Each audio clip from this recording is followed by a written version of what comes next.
को, डकैतों को, बदमाशों को दिए गए। उसके बाद जो वहाँ कत्ल आम हुआ और वही रिपीट दोबारा वही लोग रिपीट करवा रहे हैं मेरे जिले के अंदर और नसीराबाद डिवीजन के साथ, कभी कोई जमीन के साथ, कोई सियासत के साथ, या कोई जाती ताल्लुक की वजह से। हम आपको आज हम मेहरबानी आपकी, मेरा फर्ज बनता था कि मैं आज आप अगर इस पुलिस में बैठे हुए तो हमारे बायस से अफसोस नहीं। और 18 तारीख को हुआ है वो वाक़या जी।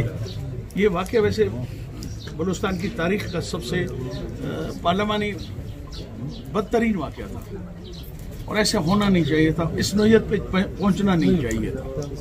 अगर ये इसको मसले को हल कर लिया जाता या हमें कहा जाता तो शायद हम आपकी आके मिन्नत करते, आपको जारी करते, आपके दोस्तों को करते। जाम साहब ने या कोई वो कहते हैं मान न मान मैं तेरा मान, अच्छा जान न पहचान मैं तेरा मेहमान। उसलिए हम माफ़ी चाहते हैं कि हम कोई किरदार अदा नहीं कर सके। अदरवाइज लिमिटेरियंस के साथ रवैये का बदतरीन वक्त ये बेहतर है। ये आप कह सकते हैं, मैं ये भी कह सकता हूँ सब उसने हमें मार दिया, बचाने वाले खुदा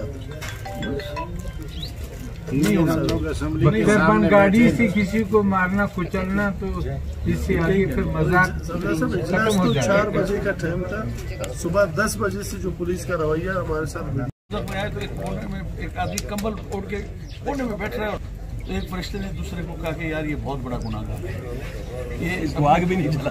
हाँ नहीं, अपने गुनाहों से ये कांप रहा है। तो उसको कहा, उसने कहा तुमको कांप क्यों रहे हो? उसने कहा मुझे सर्दी बहुत लग रही है। उसने कहा कहाँ के? उसने कहा मैं सिटी का हूँ।